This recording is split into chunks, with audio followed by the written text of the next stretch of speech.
Last night, as protesters moved through lower Manhattan, we saw a turn to looting and rioting. It's now being patched up by construction workers.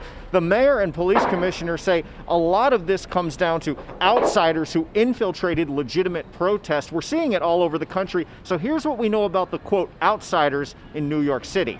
It's hijacking a cause. Police Commissioner Dermot Shea says the outside agitators, some organized and some not, are infiltrating the crowd and either doing violence themselves or egging people on. An estimated 1 out of 7 arrests in New York during the last few days of protest have been people who are from out of state. I'll be plain. What we're seeing, certainly from the people coming out of town, primarily white people, and certainly from some of the young people that we have seen who are not from neighborhoods and go into neighborhoods and do violence, they happen to be white people as well. But unlike we're seeing in other places like greater Minneapolis, the so-called outsiders do not appear to have direct ties to white supremacy or other more defined violent ideologies. I struggle to categorize their ideology because it doesn't resemble anything that I've ever seen as a coherent philosophy, but I do know they want to cause destruction. Public advocate Jumaane Williams also offered a different view on some of the violence. He says he saw firsthand predominantly white people trying to get involved,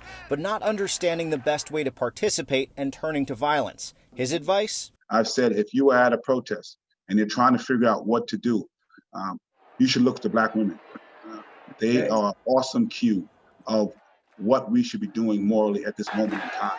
The mayor says a lot of this looting and illegal behavior is happening on the back end of these days of protest because during the day, when there's a lot of people there, the legitimate activists and well-meaning protesters are policing this sort of bad behavior. When the crowds thin out at night, he believes that's when it goes south. In Soho, Henry Rossoff, Pix 11 News.